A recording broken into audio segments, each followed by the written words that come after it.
Welcome back. So if you've been a member or have been a regular viewer of this channel over the last year, you know this board. You know what this is from.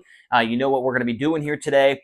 And that is taking 5 drivers from 3 different factions, that being the World of Outlaws, High Limit, and the Invaders / Knoxville Regulars, and talking about who I think could be the best 5 from each of those factions going into a huge weekend at the Knoxville Raceway this weekend for the the Premier Chevy Dealers Clash or something. I believe that's the name of the race. But there is supposed to be close to 70 sprint cars there this weekend at the Knoxville Raceway. No high limit going on. Not a whole lot of other racing going on except for in PA. And so you're going to get a very large field of cars getting themselves as many notes and as many laps as they can around the sprint car capital of the world before the biggest race of the world later on in August for the Knoxville Nationals. So what I'm going to be doing here, if you do not know this, if you've never seen me do this before, I'm going to start down here at the bottom, and basically the farther I go up, the more confidence I have in that particular driver winning the race. So in a perfect world, the 15 drivers on the board will finish 1 through 15 in my eyes. That's how I think it's going to happen, or that's what I would hope would happen. But it's obviously not going to happen. It's just who I think the 5 best going into this weekend of racing will be from these 3 different organizations. One of them is technically not an organization. It's just the Invaders. But yeah, so here we go. We'll start at the bottom for each one of these, and we'll start on the Invaders side of things. And one guy that I do like going into this one is going to be Emerson Axum in the 27. Couple stats for each driver as well. When it comes to half miles this year, he was leading a race at Volusia Speedway Park back in February. A huge field of cars there. He spun out late, but he was still fast on the half mile there. Last year, he made the Knoxville Nationals in his debut, was the rookie of the Nationals that season. And the last time he raced at Knoxville, he got his first ever 410 sprint car win at the track.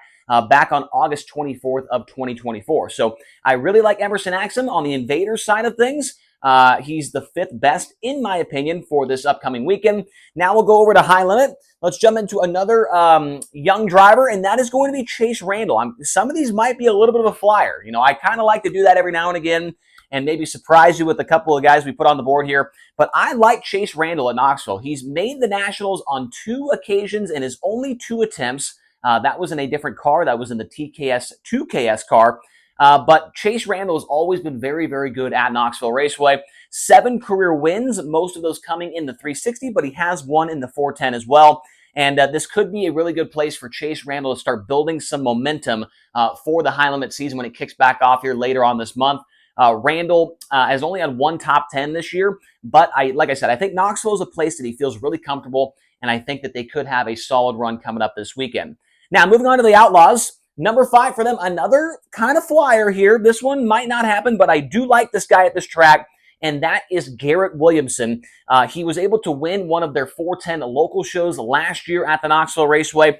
He was 3rd during the Outlaw show in 2023, not the Nationals, obviously, but in the June race there. So June right now, or June later on in the year, we're racing in April this coming weekend. And so obviously that is the regular World of Outlaws format. And so Garrett Williamson, he's been running with the Outlaws all year.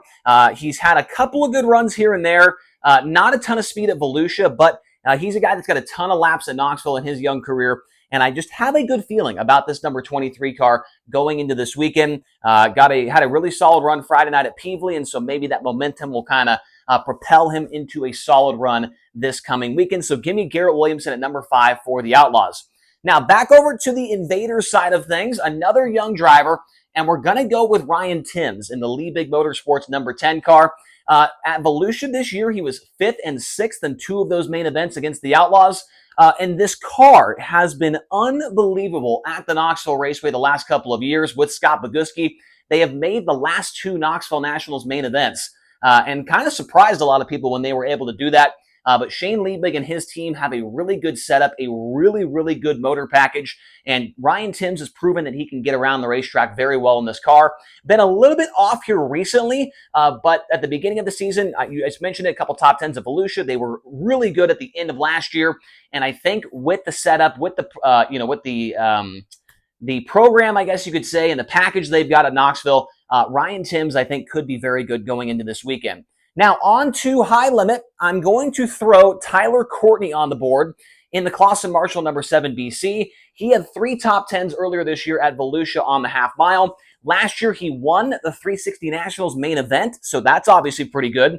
And he has a 6.6 average finish in his last 8 starts at the Knoxville Raceway. So Tyler Courtney's been all over the top 5, got that 360 Nationals win, was 7th during the Knoxville Nationals last year, was close on his prelim night as well. So Tyler Courtney, he hasn't been up to, I think, the standards he was hoping for so far this year. Doesn't have a win quite yet. Has been just kind of around the top 5, around the podium spots. But I think that he could certainly be a top 10 contender on Friday and Saturday.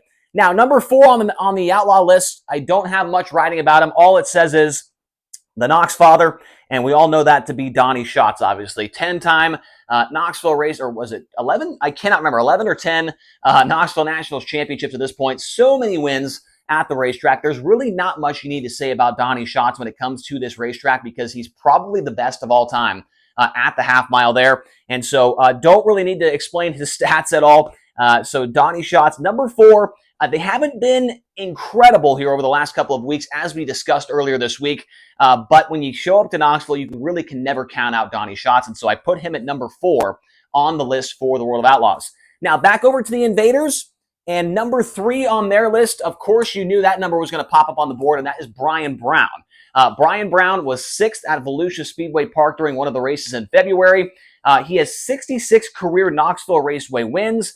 And he has 9 career World of Outlaws podiums and 3 wins during the June races alone. And the reason I say June is because during the Nationals, you know, there's a completely different format, the big invert, all that kind of stuff. Brian Brown seems to do very, very well with the, normal World of Outlaws format. Obviously, as mentioned, at 9 podiums during the regular format races and a couple of wins as well. So was it 2023 or 2022? He got one of the wins during June. So Brian Brown, we know him to be very, very good at qualifying, especially on the half miles, and we know how good he is at the Knoxville Raceway. You got to have him, in my opinion, on that list, and I've got him at number 3 for right now. Number 3 for High Limit is going to be the current series point leader for them, and that is Brad Sweet. 3 top 5s during his races at Volusia Speedway Park. Should have been 4. Blew a tire on one of those nights, and I believe that was his worst finish of the year, was 14th. The rest of his runs this year have been in the top 5. So Brad Sweet, been very, very fast. 8 career Knoxville wins for him. But his last win was 2019. Brad Sweet, if you look at his stats and you look at where he's ran at the last couple of years at Knoxville, it has not been incredible. It hasn't been like, wow, can you believe what this guy's been doing? But he's still Brad Sweet, right? He's won the Nationals before. He's won the Kings Royal. He's won all these races on these big racetracks. Brad Sweet is going to be just fine. I don't know if he'll win a race this weekend by any means, but I think he's going to be in the top 10 both nights against a really stout field of cars. Do I think he has that winning speed? I'm just not quite sure yet. He has not won a race this year on a half mile, if I'm not mistaken. He got a win at Kern. That's not a half mile. And the other win came at Central Arizona, which I guess is kind of a big racetrack, but it's not a half mile. It's not like Knoxville. So I'm going to put Brad Sweet at number 3, and he'll probably make me eat my own words later on when he wins both races this weekend. Now, number 3 for the Outlaws, I'm going to put Carson Macedo on the board right there at number 3. He was a winner at Volusia this year. He swept both of the World of Outlaws June races back in 2021, and he has 4 career Knoxville Raceway wins. We know how good the 41 gets around that racetrack. It's won the Nationals before with David Gravel in the seat, and Carson Macedo has been a perennial contender at the Nationals in this car over the last 3 or 4 years. And he, like I said, he swept both nights during the regular format races in June a couple of years ago. And if you look at his stats, he has been, right around, the top 3, top 5 over the last couple of years, even during the Nationals, during the Capitani Classic. Carson Macedo, and he's just fast right now. Won on Friday night at Peevely, so he's got a little momentum on his side as well going into this weekend. Now, back over to the Invaders. Number 2 for them, and he might be a little bit high, but we'll see how it goes. Maybe I'll be right. I'm going to put Austin McCarl on the board in the number 88. He is the defending Knoxville Raceway champion in the 410 division. This year, he's ran well on some big tracks. He was 2nd with High Limit at Paris, and he was 6th with High Limit at Las Vegas Motor Speedway. Has 4 career Knoxville Raceway 410 sprint car wins, and the big unit has been pretty solid so far this year. Not amazing, at Volusia. He wasn't in the top 10 any of the nights with the Outlaws there. But as they've raced a little bit more with the new crew chief and Scotty Martin, they've gotten better and better. And now he's going back to probably his favorite racetrack, one of his best racetracks, a track where he started on the pole of the Nationals just a few years ago.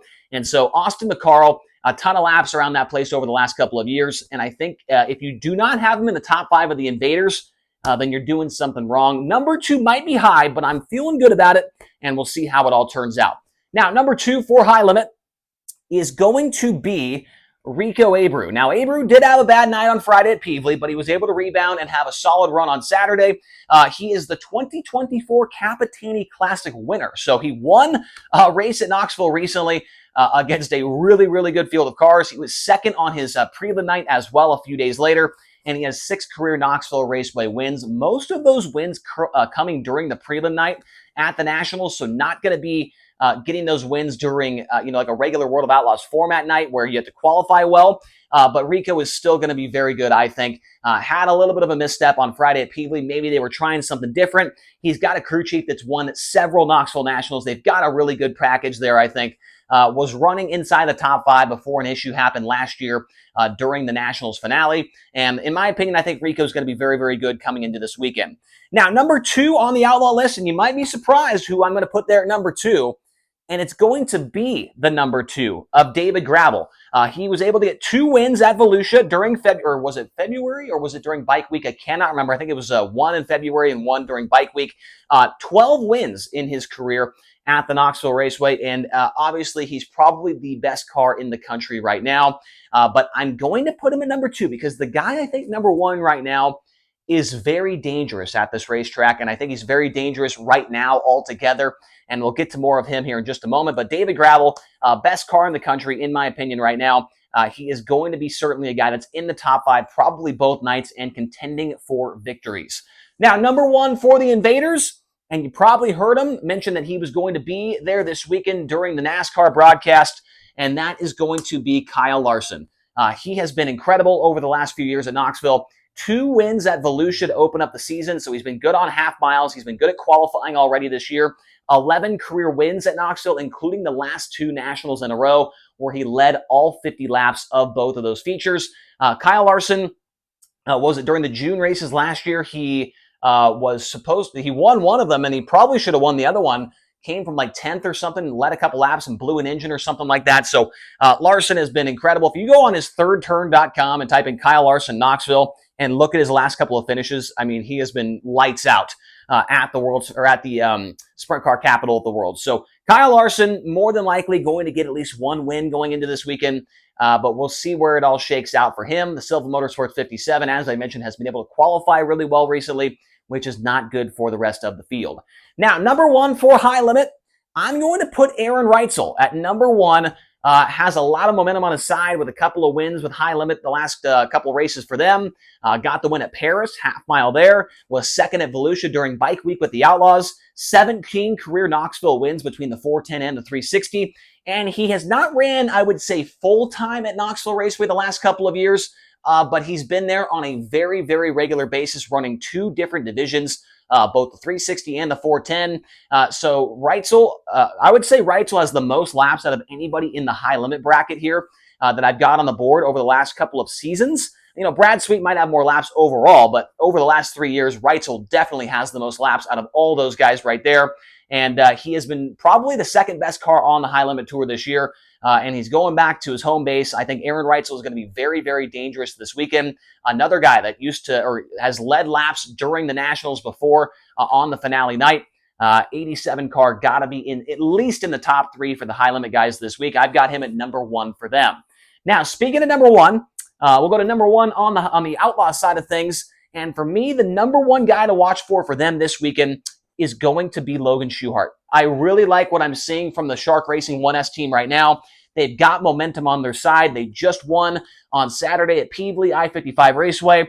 He only has 2 career Knoxville wins, but he's been in contention a lot more than that. And he has 7 podium runs during races at Knoxville that are not the Knoxville Nationals. So during regular races at Knoxville with the Outlaws, with their regular format, Logan Schuchart, 7 career podiums during those races. So We know how good this motor hits during or on the half-mile racetracks. We talked about him, what was it, 2 days ago or yesterday here on the channel. His qualifying has been fantastic. And if he can continue to do that, then he's going to be a problem, I think, for the rest of the contenders going into this weekend. Give me Logan Short as the #1 guy for the Outlaws. #1 for High Limit is going to be Aaron Reitzel for me. And #1 for the Invaders, and probably for everybody else, is going to be Kyle Larson. So in a perfect world, all these guys run 1 through 15, and I look like a genius.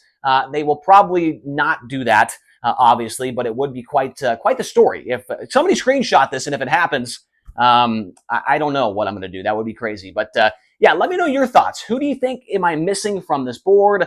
Gio Sells is a guy that some people might mention. Maybe a Sheldon Haudenschild, somebody like that. Who am I missing? Who do you think should be in the top 5 for any of these 3 factions here? Let me know your thoughts in the comment section below. Make sure to hit like, hit subscribe, and we will talk to you guys again here tomorrow on the Rodman Rundown.